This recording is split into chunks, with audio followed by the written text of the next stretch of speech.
many of the October 7 attackers, we know through reporting, actually trained in the very bases we were on in Afghanistan. Many of the fighters who flooded in to Syria trained they're all under the umbrella now of what they call the Islamic Army. Even Iran has moved beyond the Shia Sunni differences and is participating in this. And meanwhile, we are completely asleep at the switch. And the last thing I'll say is I've been talking recently to Israelis who experienced October 7, because I think it's the best representation of what we're in for.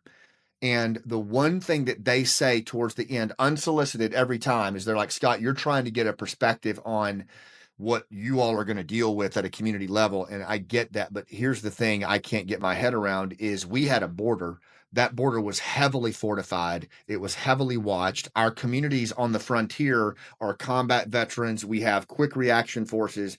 They caught us asleep and they decimated us. They had a limited time to get across the border and back. You all have had your border open for 4 years. They are among you. I believe your casualties will be 10x what we experienced. And so that's why we're so adamant, Nick, about this, is that I believe that time's not on our side. I think we are in the midst of an advanced plot that probably we can't stop, only mitigate. Well, obviously we don't want that to happen. What it's just, there's so much here. You talk a lot about community.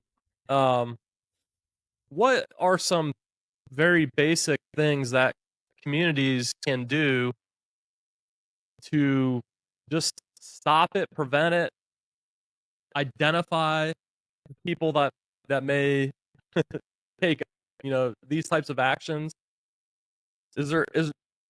I don't believe in the throwing up your hands type deal, right? And No, I know you don't either. No, I don't. But I also think it's important to recognize where you are in a planning and preparation and execution stage, right? And so, because it matters how you posture yourself, and by saying I don't think we can stop it, it doesn't mean we can't mitigate and minimize. Right. And maybe we can stop it, but if we don't take that mindset right now and get really loud with the incoming administration, if we don't get in front of Pete Hegseth, Mike Waltz, President Trump, Tulsi Gabbard, Homeland Security Director, if we don't get in front of them and help them realize, look, you guys, what kind of transition brief do you think they got from the outgoing administration?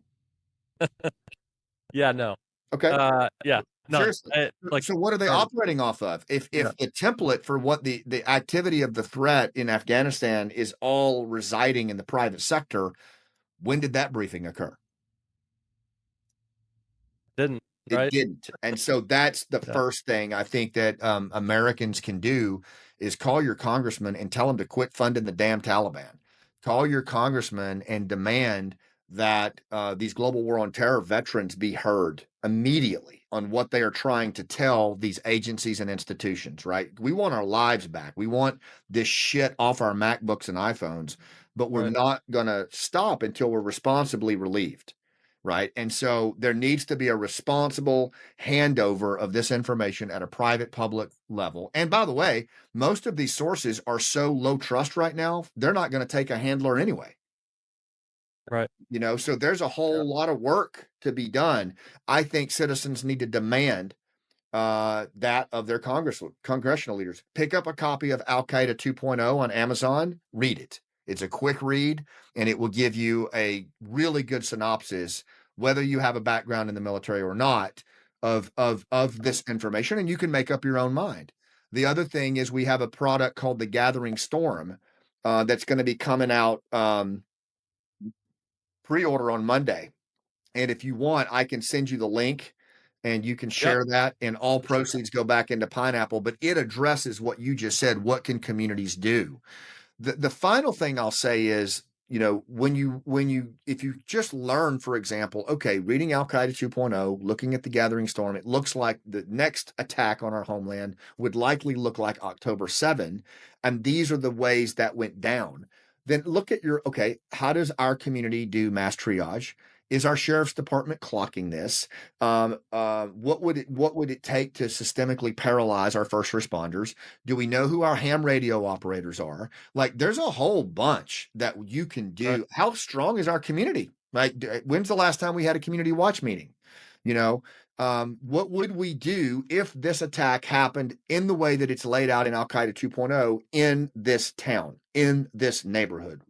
Where are our GWAT veterans? Who are our special operators veterans? Like, who do we have living in the Right. neighborhood? What are their recommendations? Like, there's so much we can do, but the problem is we don't even talk to each other anymore. Right? We come home from work, we walk in the front door as fast as we can, hoping that a neighbor doesn't come knock on the door.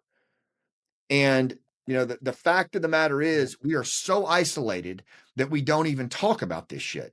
And so I think you want to really do something is start reconnecting in your own community around this topic without the sky is falling mentality, but just start, hey, Right. who is this? Like, what do you think? And start rebuilding community connection, because that's what's, it's a foregone conclusion that this will overwhelm first responders. It will, the ability for them to deal with this. If you look at the fires in LA, look at the response in Western North Carolina after the hurricane, nobody's coming in those first few minutes. Right. That's not a ding Yeah. on them. It's just designed that way.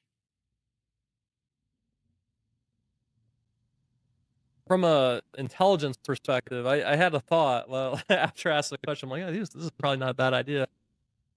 On the intelligence side, we see a lot of things that normal Americans will never, ever see.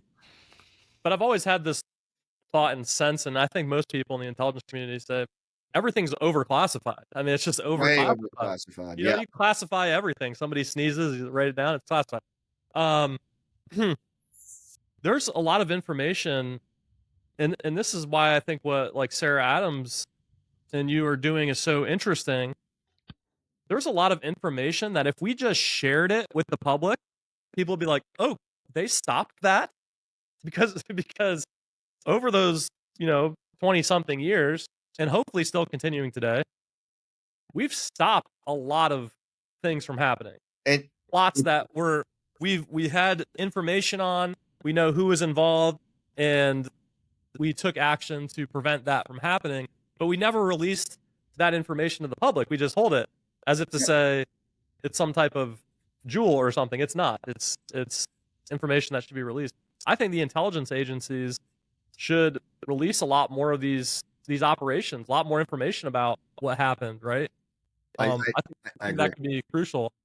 Yeah, I agree. And it's interesting that you answered your own question about was it worth it, those 20 years, because the number of attacks that were stopped. But again, the American people in the West didn't even know. They weren't even tracking this. And they think, oh, we're still over there after 20 years. What are we even doing over there?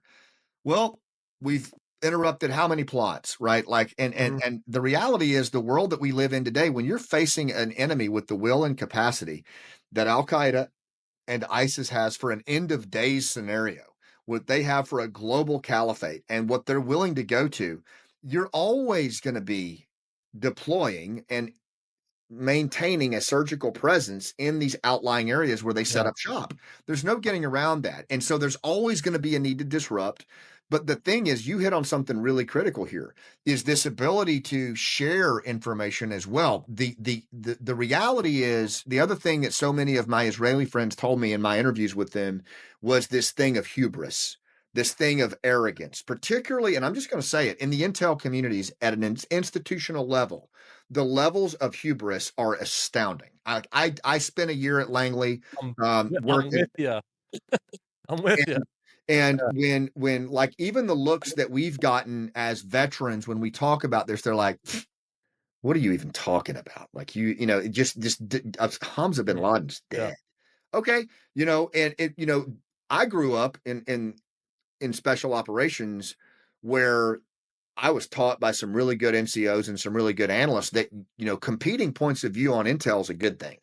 Right. You don't just have one policy directed intel view and that's your view. It's actually part of the standard. Well, it's not. Organized analytic standards say you have to have multiple points of view. But you're right, it doesn't happen. I think what does happen is when people move up in the ranks, they start to believe in their own hero, right? They start believing, oh, I'm the best, whatever. Right.